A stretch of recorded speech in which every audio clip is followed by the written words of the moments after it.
Assalamualaikum warahmatullahi wabarakatuh. Halo Sobat Anahe, bertemu lagi dengan saya Raisa Muna dalam Story Anahe. Kali ini kami sedang berkunjung ke SMK Raden Umar Said Kudus untuk mewawancarai Kepala Sekolah SMK RUS.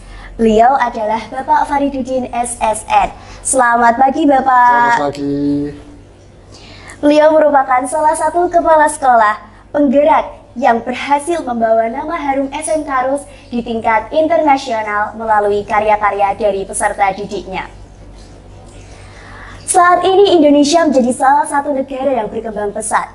Hal ini tidak lepas dari masyarakat yang menunjang ataupun menghambat. Hambatan utama yang membuat Indonesia kesulitan menjadi negara maju adalah pola pikir dari masyarakat itu sendiri. Kebanyakan hanya bisa mengkritik tanpa memberikan solusi apa-apa. Hal inilah yang menjadi fokus kami untuk dapat mengasah pola pikir mereka menjadi out of the box atau sering kita sebut sebagai keluar dari zona nyaman. Seperti yang kita tahu, SMK Raden Umar Said Kudus baru-baru ini menjadi perbincangan hangat karena film animasinya. Tidak banyak sekolah yang berkecimpung di dunia animasi, tetapi SMK RUS mampu menghasilkan film-film yang berkelas internasional.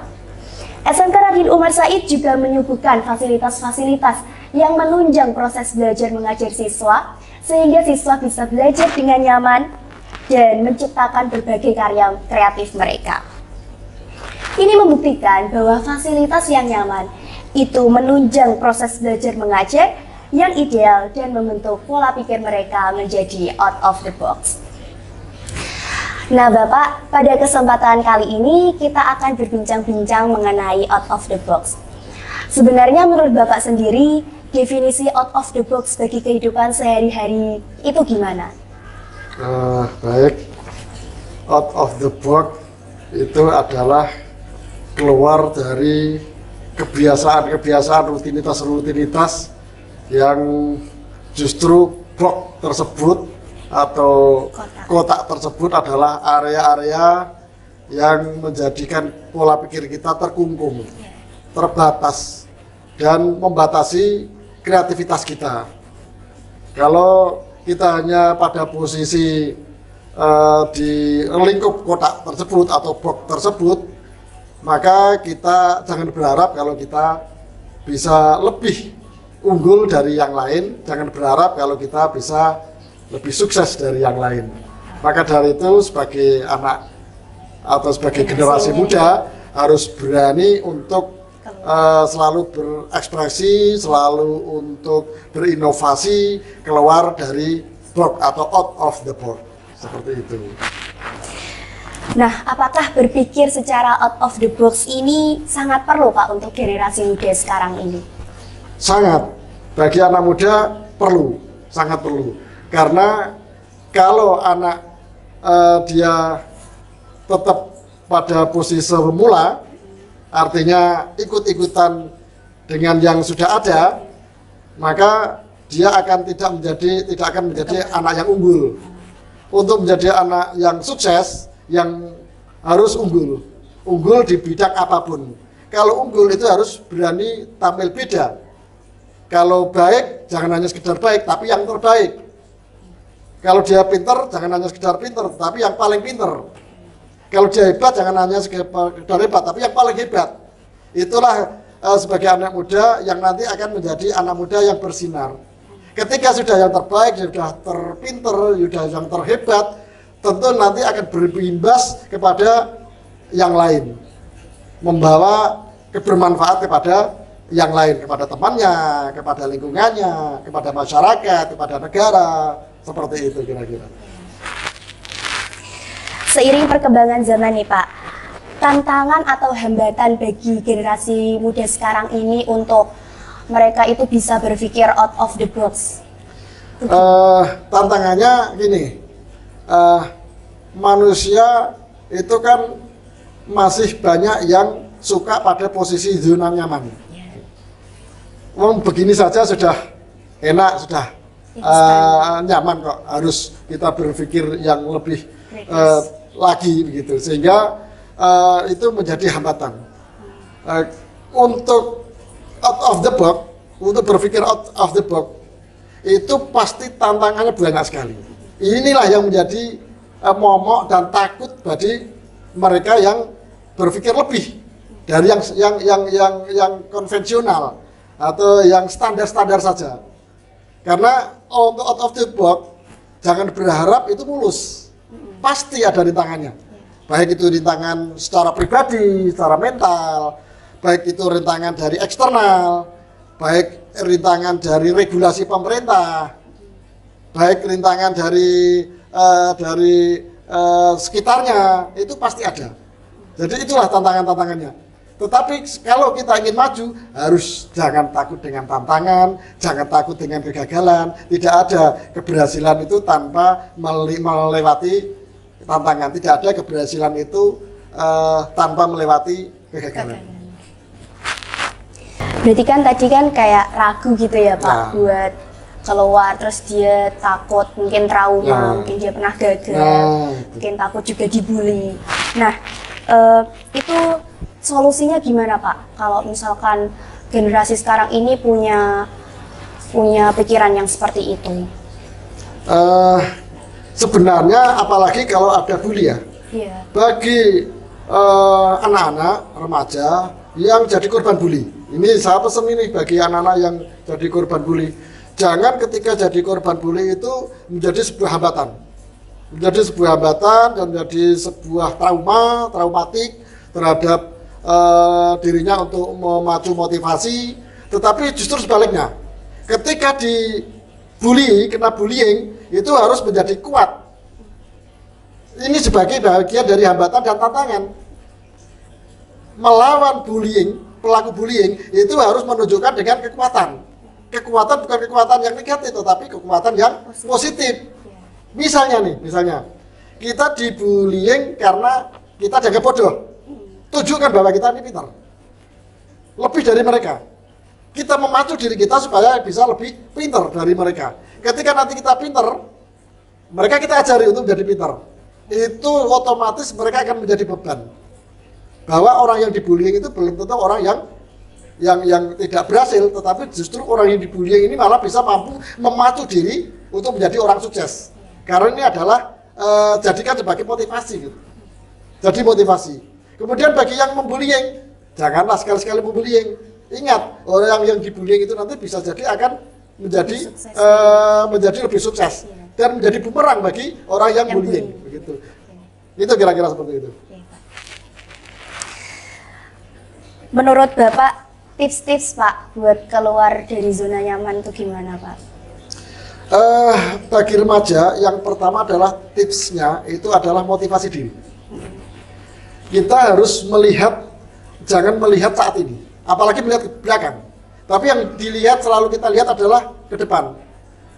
Bahwa teknologi pada masa ini, pada masa globalisasi dan sampai pada masa 4.0 dan selanjutnya nanti, itu perkembangan teknologi itu sangat pesat sekali.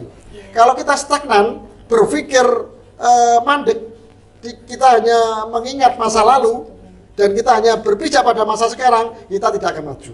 Maka yang kita pikirkan adalah menghadapi tantangan, kebutuhan industri 4.0 seperti apa, masa-masa global seperti apa, bahwa kita ini hidup untuk akan datang, bukan untuk sekarang, dan bukan untuk tahun yang lalu. Maka dari itu, persiapkan diri kita untuk menghadapi tantangan di masa yang akan datang. Itu adalah motivasi diri kita untuk bisa maju. Jadi tumbuhkan mindset. Pertama adalah mindset. Menghadapi masa yang akan datang ya Pak. Menurut Bapak, kalau misalkan kita sudah berhasil buat keluar dari zona nyaman, dampak bagi kehidupan kita nanti gimana? Yang pertama kalau kita sudah mampu keluar dari zona nyaman, kita berarti berani out of the box begitu ya. Kita pasti nanti akan berinovasi terus. Ini dampak positif. Kita akan berinovasi terus karena kita sudah mengalami menaklukkan rintangan-rintangan dan hambatan-hambatan itu, dan akan selalu menjadi penasaran, dan selalu akan berinovasi, selalu akan mengeksplor apa yang didapat.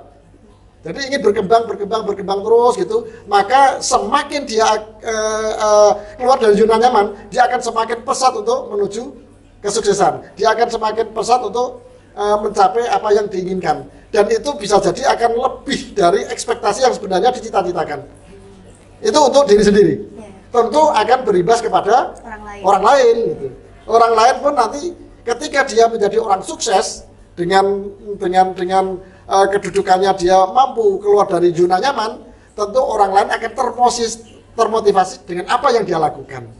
Jadi contoh dari anak yang sudah sukses karena dia mampu keluar dari zona nyaman, itu adalah pembelajaran yang paling berharga dari sekedar motivasi dan teori. Jadi contoh real ini yang paling berharga dan paling bermanfaat untuk anak-anak, terutama usia-usia remaja. Karena usia remaja adalah saatnya masa mencari jati diri. Apa sih yang harus kami lakukan? Apa sih passion kita? Nah, ini passion kita itu sebenarnya seperti apa sih? Ini sebenarnya anak remaja masih taraf mencari-cari passion dan talent. Nah, ketika mencari-cari ini sebenarnya butuh bimbingan, butuh arahan, dan butuh motivasi yang tinggi. Nah, motivasi dengan contoh itu paling efektif. Teman saya saja bisa sukses seperti ini. Kenapa? Karena dia berani out of the box, dia berani keluar dari zona nyaman, dia berani menghadapi rintangan, dia berani menghadapi tantangan. Kalau dia bisa, kenapa saya tidak? Nah, ini diantara seperti itu. Gitu. Kalau kan ada kayak para pelajar gitu yang bisa semua bidang gitu loh Pak. Kalau misal itu kita nanti di masa depan tuh wajib banget nggak Pak milih satu bidang aja yang harus ditekuni gitu? Wajib. Jadi, katakanlah misalnya ada anak multi talent gitu ya, multi talent. Kalau menurut saya, anak-anak itu fokus pada satu kompetensi. Ya, kita tekuni satu kompetensi sebagai unggulan, gitu ya, sebagai unggulan. Satu kompetensi kita tekuni sebagai unggulan. Adapun ketika sudah satu kompetensi kita sudah kompeten betul, kita sudah menguasai gitu, bisalah kita berimbas kepada hal yang lain kalau ingin mempelajari kompetensi yang lain gitu. Tetapi sebagai anak remaja menurut saya, pertama kita fokus pada kompetensi, kita tekuni. Meskipun hal itu hal kecil, hal sepele. Tetapi ketika kita tekuni, saya yakin itu akan menjadi hal yang luar biasa, menjadi hal yang besar. Fokus pada kompetensi yang tentunya sesuai dengan passionnya, sesuai dengan talentnya. Jangan dipaksakan kalau memang tidak talent, tidak sesuai dengan passionnya, dipaksakan. Kenapa? Karena ikut-ikutan. Ikut-ikutan anak remaja ini sama dengan pada posisi zona nyaman. Karena ikut-ikutan ini bukan anak yang tipe anak yang kreatif, anak yang inovatif gitu. Tetapi dia selalu berani tampil beda dengan yang lain, tetapi positif. Gitu. Dan selalu tampil yang berbeda, tetapi positif, menginspirasi kepada yang lain. Gitu. Coba kita bayangkan seandainya semua anak remaja itu berpikir yang seperti itu. Dia membuat suatu inovasi, karya, kreativitas. Yang selalu memberikan inovasi kepada yang bermanfaat kepada orang lain, menginspirasi kepada orang lain. Satu anak begitu, anak yang lain begitu, anak yang lain begitu. Coba kita bayangkan seperti apa anak remaja yang luar biasa. Tentu akan menjadi kekuatan yang luar biasa. Ingat bahwa remaja adalah penerus bangsa. Nah, kalau anak semuanya berpikir seperti itu, dia berani pada posisi yang zona nyaman, mereka berpikir global gitu ya. Kreativitasnya tinggi gitu, semua berpikir sama gitu, luar biasa ini Indonesia, gitu ya. Pesan Bapak untuk generasi muda saat ini, Pak? Pesan saya, tetaplah kita mengembangkan diri kita, potensi yang ada pada diri kita kembangkan dan kita improvisasi. Kita eksplor sesuai dengan zamannya. Jangan mandek, tetapi kita bergerak jauh ke depan untuk mengikuti alur zaman, perkembangan zaman. Jangan kita mandek merasa bahwa kompetensi kita hanya sampai di sini, kita mentok di sini. Bahwa kita punya potensi yang lebih, tunjukkan bahwa kita ini luar biasa. Yang terpenting itu. Terima kasih atas penjelasannya ya Bapak. Demikian Sobat Anahel, wawancara saya dengan Bapak Fariduddin SSN. Terima kasih dan sampai jumpa. Wassalamualaikum warahmatullahi wabarakatuh. Waalaikumsalam warahmatullahi wabarakatuh.